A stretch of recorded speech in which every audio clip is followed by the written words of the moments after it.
हजारों सालों से लोग एक ही सवाल पूछ रहे हैं कि 4000 साल पहले लोगों ने इतने बड़े पत्थर कैसे उठाए, वो भी बिना किसी क्रेन की मदद के।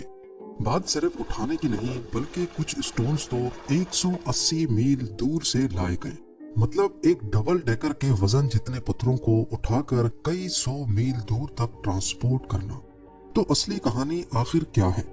चलते हैं 2500 बीसी में, जब ना आयरन टूल्स थे, ना इंजीनियरिंग और ना ही कैलकुलेटर का कोई नामो निशान।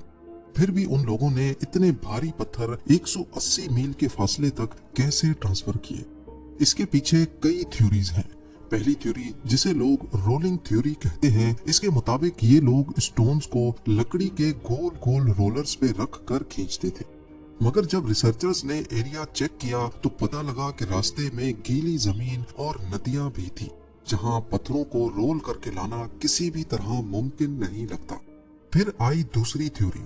2016 में नेदरलैंड्स में एक एक्सपेरिमेंट ने जाहिर किया कि रेत पर पानी डालने से फ्रिक्शन काफी हद तक कम हो जाती है, तकरीबन 50% तक। इसका मतलब था कि भारी सामान खींचने के लिए कम लोगों की जरूरत पड़ती थी। यानी जिस चीज को हमने 2016 में जाना, क्या ये कदीम लोग ये ट्रिक पहले ही जान चुके थे? एक और अजीब थ्योरी ये है कि स्टोनहेंज साउंड की मदद से बनाया गया था। जी हाँ, साउंड वेव्स।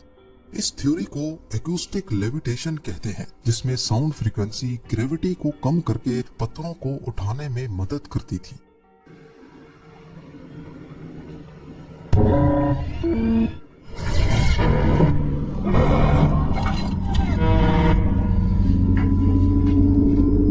ये थ्योरी भी बाद में गलत साबित हो गई, लेकिन फिर असल थ्योरी आखिर है क्या? आज के आर्कियोलॉजिस्ट कहते हैं कि इन लोगों ने लकड़ी के रैंप, रोप्स और पुली सिस्टम का यूज किया था।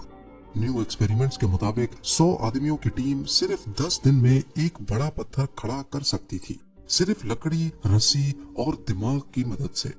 पर रिसेंट रिसर्च दूसरी तरफ ये भी कहती है कि स्टोनहेंज सिर्फ रिचुअल्स के लिए नहीं था, बल्कि एक छुपी हुई रोड है जो सोलिस्टिक के सूरज के बिल्कुल सामने अलाइंड है। यानी वो सूरज जो गर्मियों के सबसे लंबे दिन और सर्दियों के सबसे छोटे दिन का सूरज कहलाता है। इसका मतलब हर पत्थर का एक खास मतलब था। इसका एंगल और इसकी डायरेक्शन सब कुछ किसी खास मकसद के तहत रखे गए थे। यूं कहना भी गलत नहीं होगा कि स्टोनहेंज के पत्थर उठाना सिर्फ आधा राज है, बाकी आधा राज उसके पोजीशनिंग और पर्पस में छुपा है।